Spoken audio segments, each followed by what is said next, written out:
So does it say somewhere that it's getting recorded? I'm not able to see that.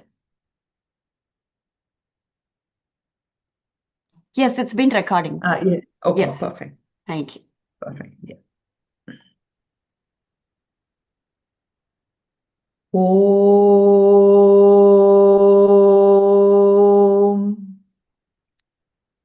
Om.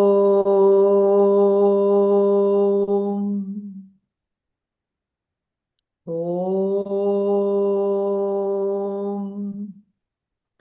Om Sahana Bhavatu Sahano Bhunaktu Sahaviryam Karavavahai Tejasvinavadhitamastu Mavid Vishavahai.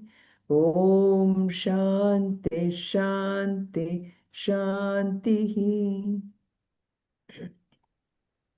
Yeah. Meena, you want to start? ॐ पार्थाय प्रतिबोधितां भगवता नारायणेन स्वयं व्यासेन ग्रथितां पुराणमुनिना मध्ये महाभारतम् अद्वैतामृतवर्षिणीं भगवतीम् अष्टादशाध्यायिनीम् अम्ब त्वामनुशं ददामि भगवद्गीते भवद्वेक्षिणीम् नमोऽस्तु ते व्यास विशालबुद्धे पुल्लारविन्दायतपत्रनेत्र येन त्वया भारततैलपूर्णः प्रज्वालितो ज्ञानमयः प्रदीपः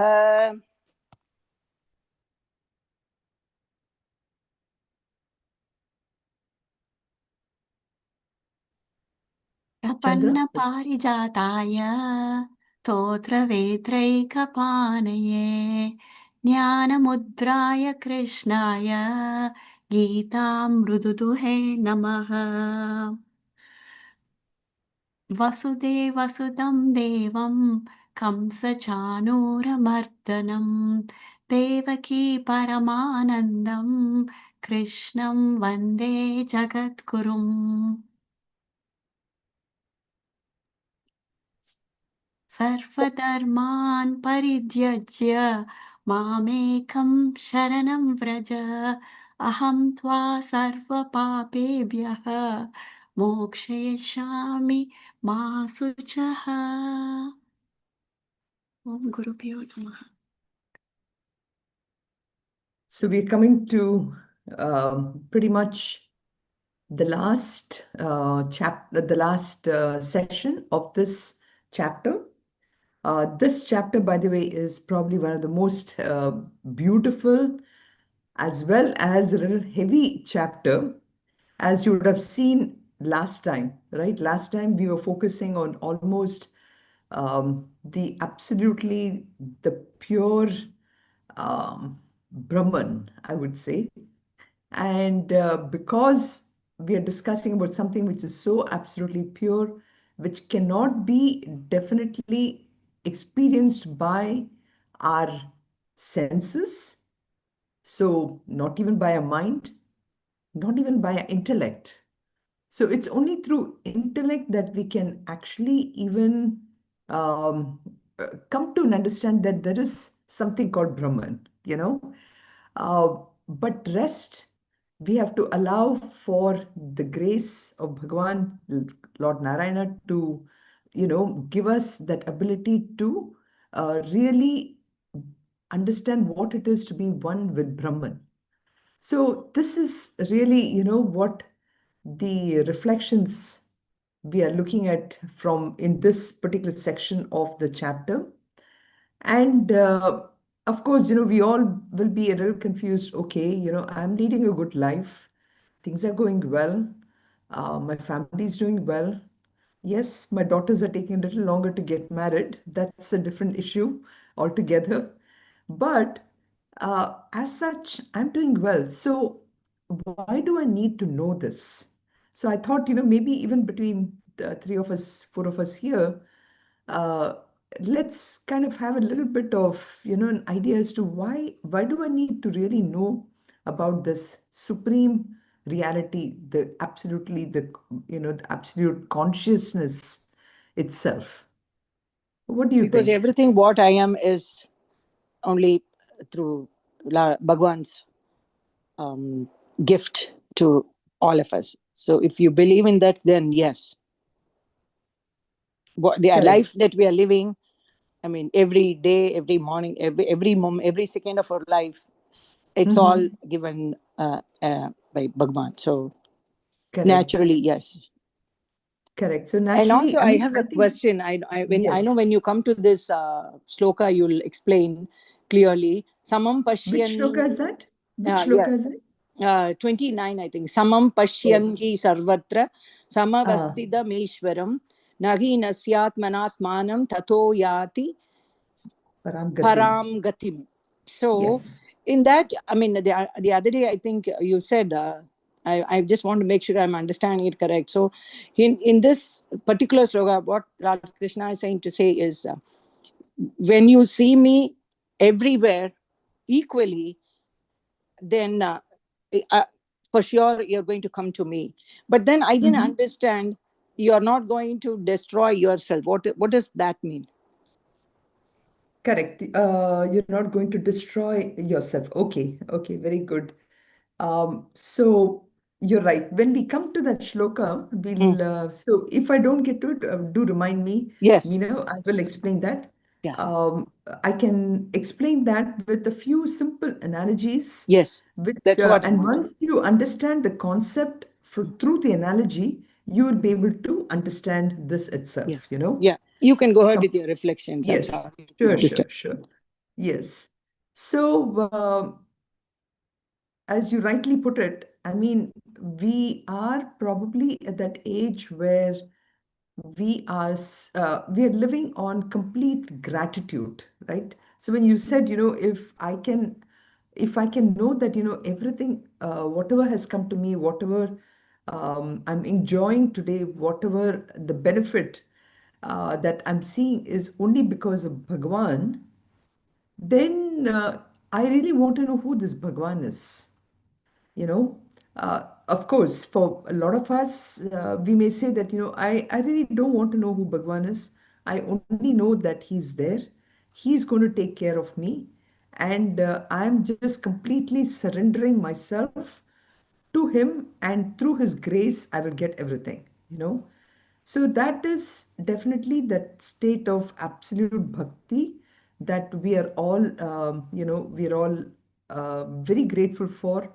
If we have that kind of one drishti, that kind of feeling bhavam within us. So that is the ultimate thing. I really want to know who that Bhagavan is. Is that Bhagwan really a person? Is that Bhagwan somebody much bigger than myself?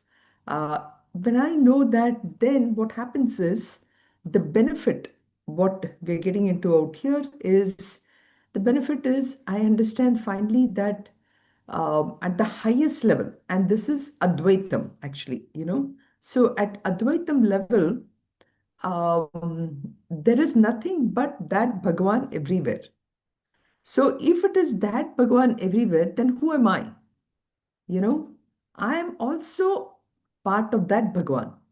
I am also that Bhagwan. So that different levels of understanding goes within ourselves. And that is this put in out of all the 18 chapters, there are two chapters which goes really deep into the philosophy. And of course, it's that the last third. So we have, kind of divided Bhagavad Gita into three parts, right? So in the first part, I really try to understand who am I. In the second part, which is from 7 through 12, we try to understand who is Bhagavan. And then finally, in the third part, I'm trying to see what is my relationship with that Bhagavan. And 13 chapters is starting off that relationship that I'm trying to establish. And in that 13th chapter, this set of shlokas that we went through, actually before this, we said, there are four parts in this 13th chapter. And next week, when we are summarizing the whole thing, we'll be going through it a little more in detail about it. But in the third part of it, we really try to understand who is that Bhagwan. And in this fourth part, which is culminating now, we are trying to understand is why do I really care? You know, why do I really need to know about the nature of Bhagwan? The reason is it is just so beautiful. When I know the greatness of Bhagwan, and as I said in Advaitam, I really understand that I am that. So if I am that, then what am I fighting against in this world? All these wars which are never ending. Why are we doing this? So from that high level of knowing what is, why these wars are happening, to my day-to-day interactions with people, to the fact of, if I don't get milk this morning, what happens? And of course, this is a situation that exists in India, but now, of course, through so much amount of economic development, even that is gone. But anytime when I feel I'm not getting what I wanted, all that, I will truly understand, what am I fighting against? Who is my boss? Who is my family? So it is that what I'm saying is what I'm trying to get out of this one. Even though superficially, through my physical sense organs, through my, the five sense organs and everything, I am continuously seeing these differences in this world. I may talk a lot about philosophy, about Advaitam, all this, but at the end of the day, I have to live in this world, right? So I am actually seeing all these differences. And here, we're talking about non-duality. What is that? So this seeing that non-duality, seeing that inherent oneness behind all this diversity that I'm seeing here, really allows me to lower my own likes and dislikes, raga dvesha, which is really the cause of all our problems. So it is this fundamental raga dvesha which is really the cause for this samsara itself. And all this can get completely weakened, it lose its force. It lose its this one if I am able to see what Meena just mentioned about that samadarshanam, um, when I see the oneness in everyone. So that is really one benefit that I'm getting out of it. So what do I get from knowing all this? That is one benefit. One benefit is, in and through all this plurality, through this diversity of that Stavara Jangamam that we talked about last time also, all these moving and unmoving, mountains, rivers, all these, well, rivers are also moving, but rivers are flowing for a different reason. But when we say moving, moving is all these bhutas, animals, human beings, all of them who are moving because of that consciousness principle, and the unmoving, which are the mountains and all this. So in and through all these plurality, when I'm seeing that oneness, so that is one. This another, what else am I getting out of this? So when I see this variety, yet in and through variety, I'm seeing this amritatva prapti, this immortality, that in and through everything that is born and dying, yet there is something which continues to remain um, alive. Is, of course, not the right word here, because when I say alive, what is it that makes me alive? It's all these pranas, right? But even going beyond the pranas, what is it that continues to remain there? That is the immortality. So that part of it also, I'm trying to understand that in and through all the birth and death and everything, that samadarshanam, that seeing the oneness, it leads to that amritatva prapti. So that is one of the things. Then the other benefits that we saw in our reflections even last time is the recognition that all this actions. So if you remember, we started talking about what is Purusha and Prakriti. And Prakriti is, we said, that aspect which is continuously changing, right? So recognition of the fact that in and through changes alone, that action itself happens. Okay, so that actions, they belong to the Prakriti, but I'm even beyond that Prakriti. Prakriti is only a manifestation of my fundamental nature. So that aspect of immortality, that aspect again of oneness, is that Purusha who is actually the witness of all the changes that is happening in this world. Okay, so that Sakshi, that Kshetrajna is really who I am, and in that at that level there are no actions. All the actions belong to Prakriti, which are the modifications. We talked about it last time, along with the gunas which make up the Prakriti. That is where we have the actions going on. But I have this freedom from all that. So that is the third kind of reflection we did. So Samadarshanam, then this immortality part of it, then the fact that I am not the doer. Okay, everything is happening in the Prakriti. And the final one, which we will see today in Shloka 31, is the Brahmatva Prapti. That is ultimately, as I mentioned as a little earlier, which is, I'm seeing God everywhere. I want to understand who that God is. And through that understanding and through the fact that I have purified my mind so much, I recognize that ultimately there is nothing but that supreme reality, that Brahman who is also responsible for this whole Jagat, the Jagat Karanam. So, and who is the substratum for everything?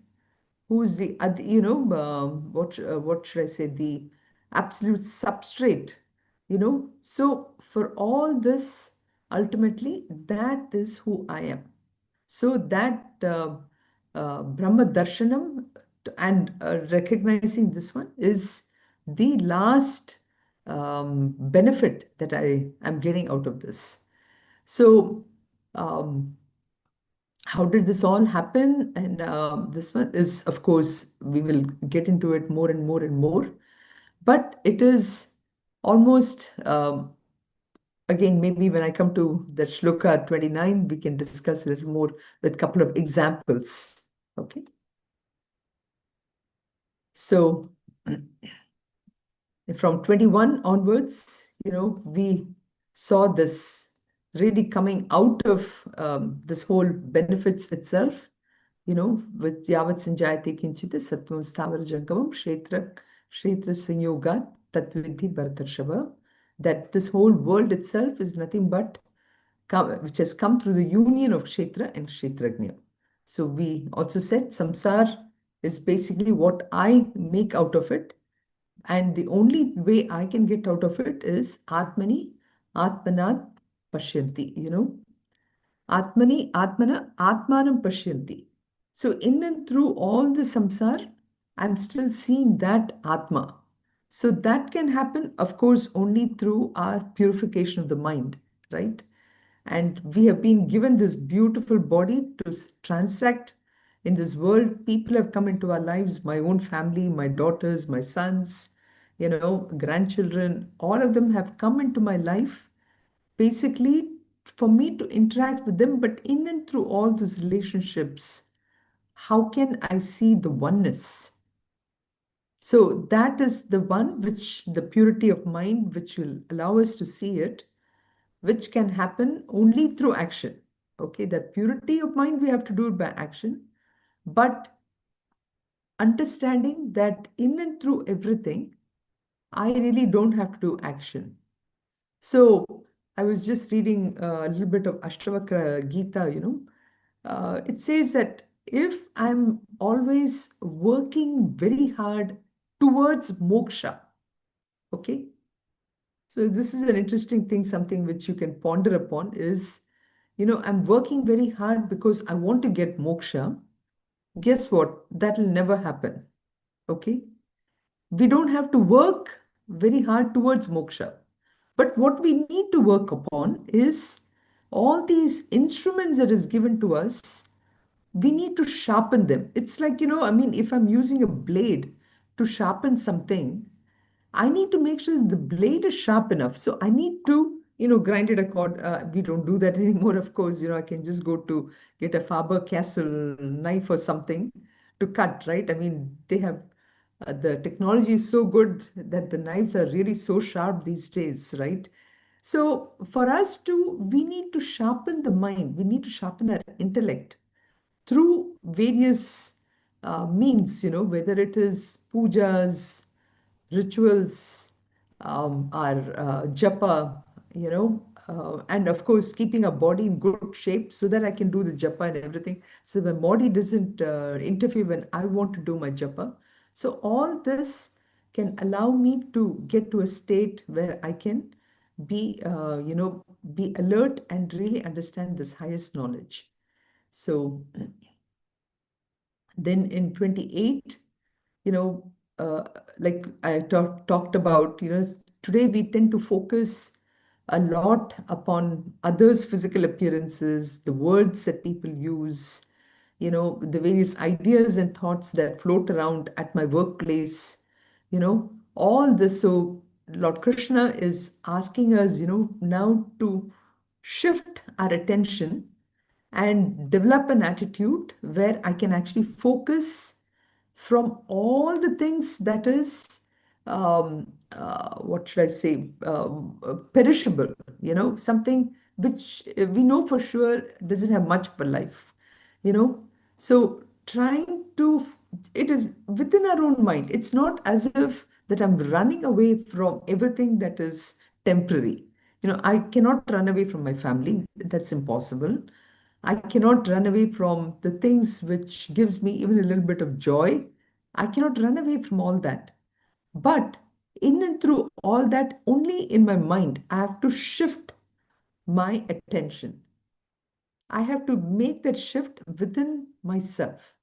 So this part of it is what in Shloka 28, where he's telling us to have that right attitude and the vision that I need to develop. Okay. So, and that is what he's saying, Sarvam Sarva Bhuteshu, Tishrantam Parameshwaram, Vinashyastan, Vinashyastu Avinashyantam, Yapashyati Sapashyati. So very beautiful verse. Actually, this we can speak for hours just on this particular verse, So Vinashyastu Sarva Bhuteshu Samam Parameshwar. So seeing that one imperishable thing in everything, call it Sat, call it Chit, call it Parameshwara, anything.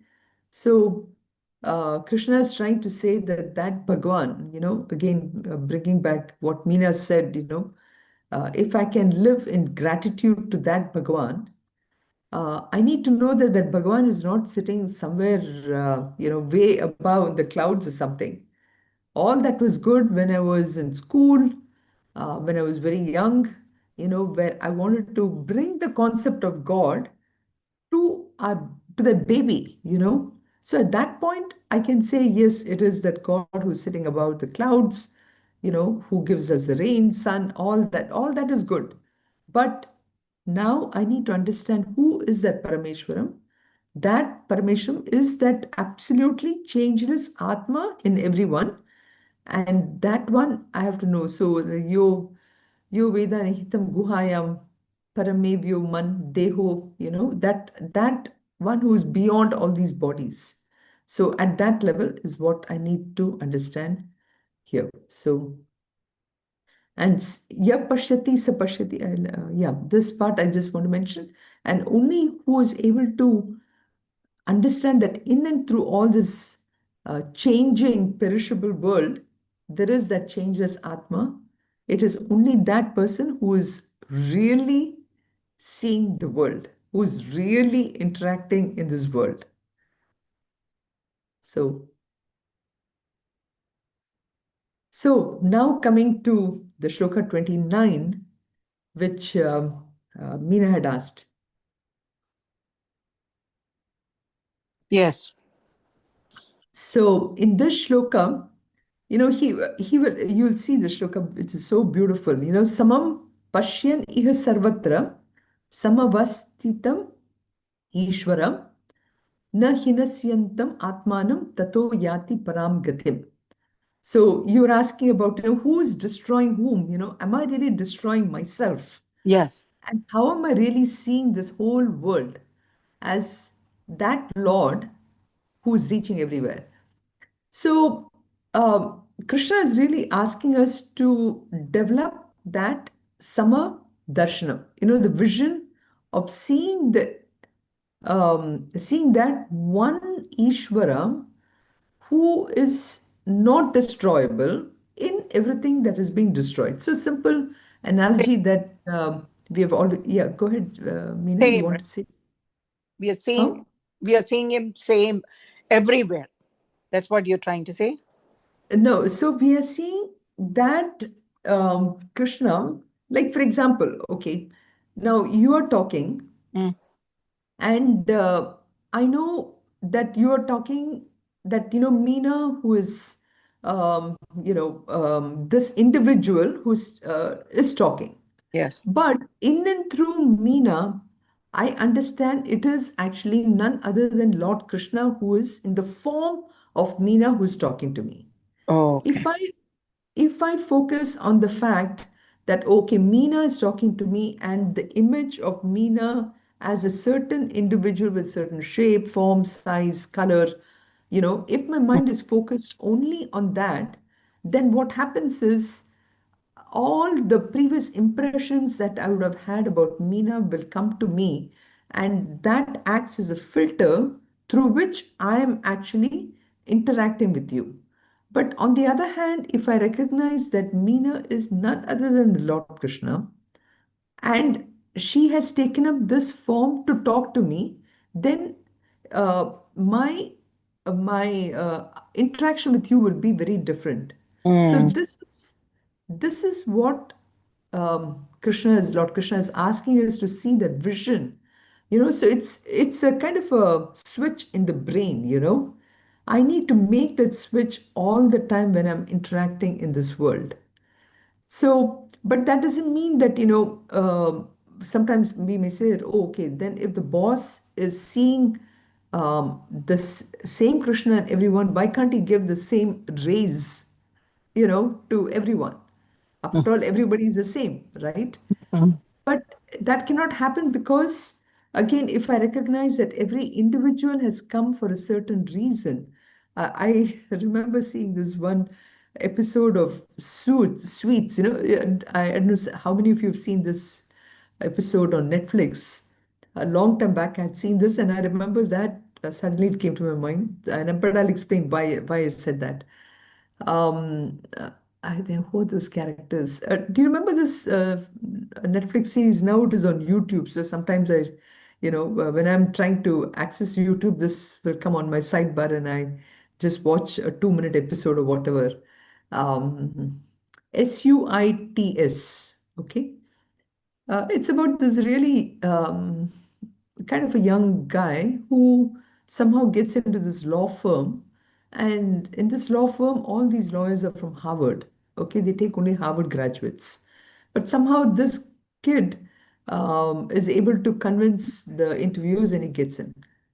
And at some point, the owner comes to know, and the person who got him in, says, oh, let's make Ross, his name is Ross. So he'll say, let's make Ross as a partner. And so the boss says, no, I don't think that is possible. He needs time. He needs time to get to where he has to be and everything. So, point being that, yes, I see the Atma in Ross, but, Ross as a person has so many gunas and everything that he needs to clean up a little bit before he can get to the next level, right? So, the boss understands that he's Atma, but he understands that Atma who's taken up this particular shape has some work to do. So that level of Samadarshanam is where, he's saying, so seeing everywhere the same Supreme Lord dwelling equally, he destroys not the self by the self. Thereafter, he reaches the highest goal. So that destroy part of it, we'll come to it. But another example is um, a classic example we use this all the time in this class here, which is the ocean and the waves. You know, in and through all the waves, it is actually nothing but the ocean. And what is that ocean? The ocean is nothing but water, right? And if I recognize that big wave, which as it comes to the shore loses its speed, becomes a small wave, and then finally it dies, does that mean that I've lost something? Not really. It's only that shape and the form and that propensity of that wave to grow so big, all that got lost. But in and through everything, it was nothing but that water. And that is why that third line here, na hinasyati atmana atmanam, if I identify myself with the wave, yes, the wave was born and the wave was dying. But if I identify myself with the water, then he destroys not the understand that I am that higher self. Okay? Then am I really being destroyed? No, right? That is a part he's referring to here, and this is very important to understand, especially in the case of suicide and everything. If somebody understands very clearly who their nature is, will that person ever destroy himself? You know, or at one level. But the other levels, maybe he might even say that, well, after all, I'm only that higher self, then why don't I just give up this body, you know? But that is not the answer, because this body has been given to us to reach that goal of understanding who I am, right? So when I recognize that Ishvara in myself is the same as the same Ishvara in everyone, then when that realization strikes me, okay, I will attain. Again, the word attain means I'm going somewhere to attain it. Param gatim. That param gatim doesn't mean that I'm going somewhere, but I have actually understood. I have finally understood that I am that absolute supreme myself. I am that eternal essence. I am that eternal Brahman. The second I identify myself with that Brahman, I have attained moksha. I have attained my liberation.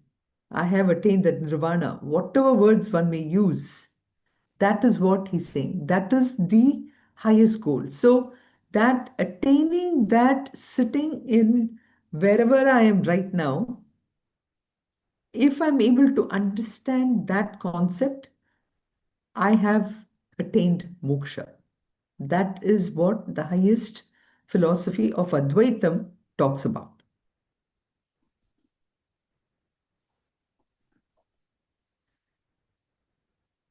Understood? What is the Meena? Any questions?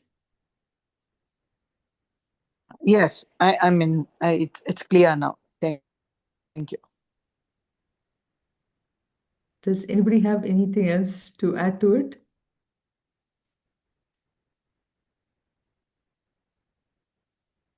Anant, you have always something to say.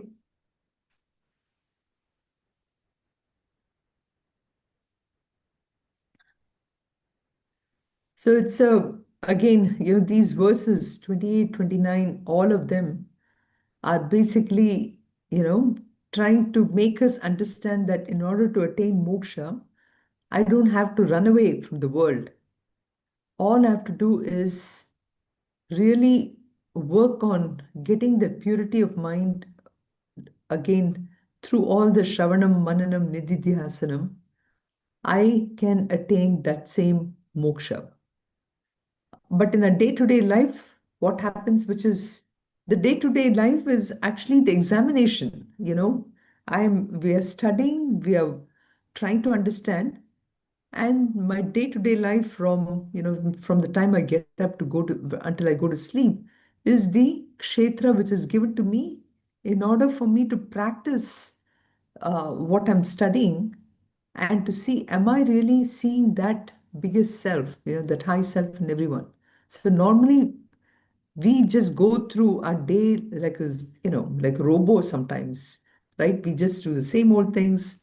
I pay attention to only, again, everything is such an habit. We've been habituated to lead this um, sometimes faltu life, I would say. The falseness of sometimes of the life, which we see is we are spending so much amount of time and effort in caring about things which are not worth caring about, you know, and we live in that lower mind of ours so much as we run this day-to-day life, that where this ego that I have developed about who I am, I'm using that as a crutch to go through it. But if I use myself as that highest form of that ego, you know, then you can imagine how I'll be looking at the whole world, right?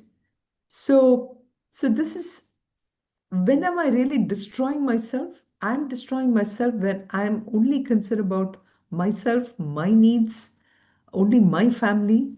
That is when I'm destroying myself. But if I can see the entire world as my family, that's why the pledge, we stand as one family bound to each other with love and respect. That part of it, if I can only see, I that is truly the growth, the evolution that we all have to, go work hard towards. So okay, here is one part where, yeah. How does a person destroy himself? It is basically that aspect of self-ignorance. Ignoring the fact that I am something bigger, like I am that ocean, I am that water, I'm not the small wave, you know. If I consider myself as a small wave, I will always be hit by others around me, right? But ignoring the fact that I am much bigger than who I think I am. And why does that happen? Where I think who I am? Because I'm constantly identifying myself with the body, right? Which is the perishable, the anatma, temporariness. All that I tend to identify myself. I spend so much amount of time with all that. If I do something like that, then I'm in perpetual ignorance. And this is how I'm actually destroying myself every day. Of course, at the lowest form of this one is the suicide, what we talked about. But even this human brain that has been given to us, everything for which, we are so grateful, if I'm not understanding that fact, then I'm really destroying myself. So that brings us to the shloka number 30, which is again, this set of shlokas is basically, once I have understood my relationship to that Atma, and how in 29 it talked about, but before going to 29, anything else, Meena, that you want me to discuss on this 29? So using that analogy of the ocean and the wave is probably the best one to really recognize, of seeing that oneness. Yes. Yeah. Mhm. So in shloka number 30, so again, another example. So imagine, for babies, right? Babies, we give them so many toys and everything. But imagine, the toddler seeing a phone for the first time, and as he's seeing it for the first time, of course, nowadays we have smartphones which have only a surface. It doesn't have all those buttons which earlier we had, right? So imagine we give one of those older phones and there's so many buttons there, and every time he presses the button, the child is thinking that, just by raising his hand, he's making the phone ring or something like that. But all that is well and good when it is a baby. But imagine if, the baby becomes an adult, and this but adult also has that fascination for this phone, the way it is making a noise, right? Then if this adult becomes overly fascinated by this kind of thing, he will always, shift his attention to machines, because he thinks that it's only these machines that are really giving him that fascination, right? But once the person understands the mechanics of the machine, he will never be fascinated or overly, excited about these kind of machines, right? So Krishna wants to tell us that one who has truly assimilated all these teachings of Bhagavad Gita, and he recognizes that all these actions, emotions, all this is happening only because of this huge play. Again, bringing back this ocean example, if you think about it, what is it that causes some waves to be bigger, some waves to be smaller at one time, and then again at another time, this wave which is small is now becoming big, and the wave which is big is, becoming small? How does it happen? It's all nothing but a play of that entire ecosystem of those waves, right? Which is making all these waves go up and down. So, too, for all of us in our lives, it's not as if, every day is a Sunday. We all go through all the 7 days, each with its own challenges and everything, right? So, if I can understand that I'm part of this ecosystem, which is this Prakriti, and that is the one which is making me go everywhere. So, that is what like in Shloka 30, he's saying that if I recognize this Prakriti, which is like this ocean, okay, Prakritya evacha karmani, all of them is performed. So it is when I identify myself with this ever changing world, okay, then that is where all the actions are being performed. Okay. But if I identify myself as that substrate, okay, like for example, even the ocean, if you look at it, on the surface, there are all these waves, and all these waves go through all kinds of actions and everything. But as I go deeper and deeper and deeper, I have that total ocean bed where everything is as is. Without the substrate, there is no ocean. We need that substrate on which the ocean is doing all the work. But that is what here he's saying. By Prakriti alone are actions. So, in the Prakriti, with all its gunas and all the modifications, all these actions are happening. Each one of our actions, every individual action. Even today, for all of us to sit here, we have to thank this entire Prakriti for making us, giving us that ability to sit and to study about something which is that absolute, which is who I am. And what a great blessing, actually, that Prakriti is allowing us to do this. So, by Prakriti alone, our actions, all of them are always performed. But he who sees that the self remains actionless, he truly sees. Again, yapashyati, sapashyati. He's saying that um, if I'm able to understand that self who I am is actionless, is truly seeing. So this is actually the third benefit of knowledge. The first one we saw was that Samadarshanam, again in two shlokas before. Then we saw the second one was this benefit of immortality. So the third one is discovering that fact that I am actionless. Okay, that's so here he's saying here, you know, akartaram is really my true nature here. If I'm able to see that, okay, so discovering this fact that I am actionless, I am akarta. This is very important because it's only then I will realize what is this cause for all the problems that I'm going through. So it is that ability to be a karta, of somebody who is acting. So as long as I'm this karta, what happens? I can never avoid any of the past karmas. We have talked about karmas being, we are driven today to do all this only because of our past actions. We have done some punyam somewhere because of which I'm able to sit on this train, which is allowing me to recognize that I am already liberated, that I am, moksha is within myself, right? So as long as I'm that karta, I cannot really avoid any of the karmas, and therefore karta will be eternally associated with this karma. And karmas also will of course not be the same all the time. Through these actions, I am able to really understand this benefit of who I am. So the prarabdha karma is the one which is acting all the time in my thing here.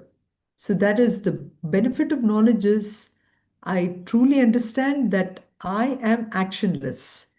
If I'm performing any actions today, in order to get any kind of result, that is done by Prakriti alone. Okay.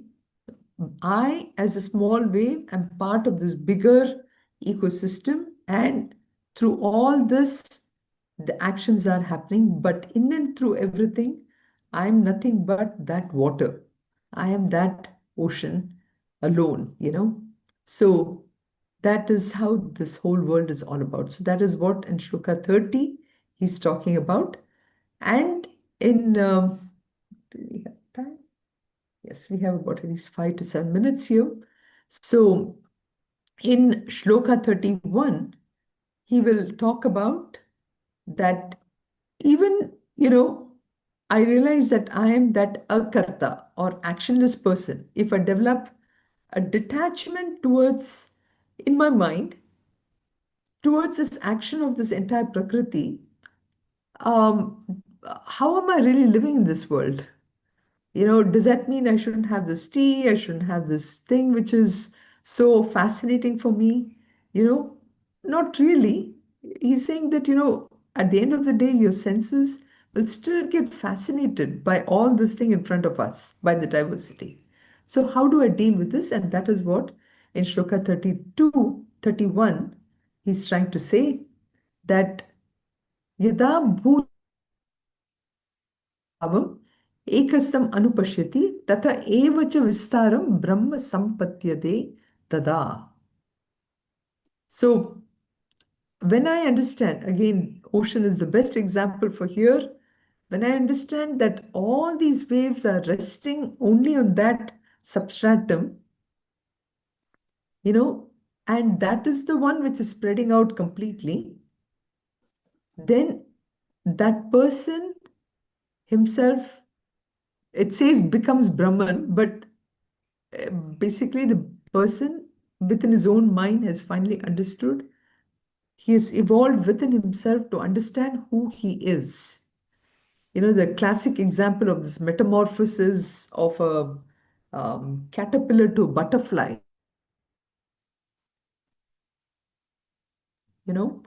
is something which we can talk about here.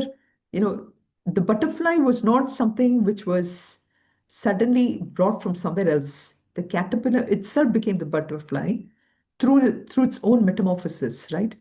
So too within ourselves, it is not as if once I realize that I am that absolute self, I'm going to be, developing some halo or whatever.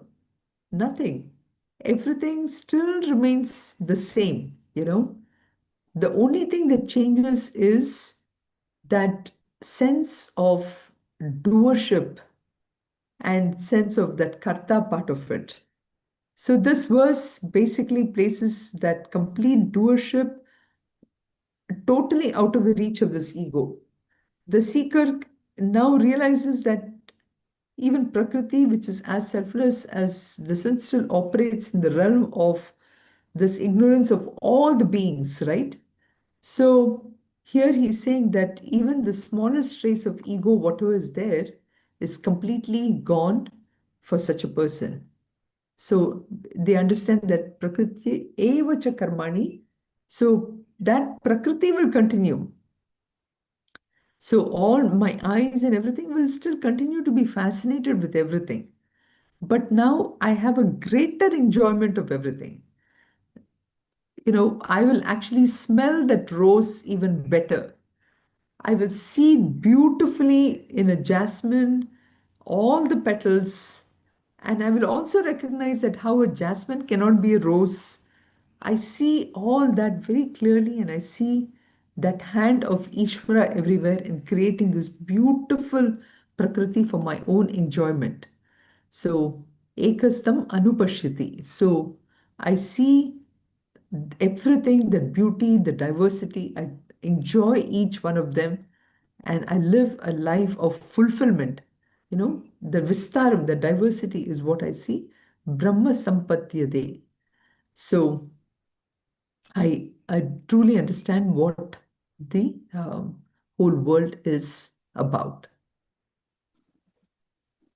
So next week we will finish off the shlokas from 32 to 35.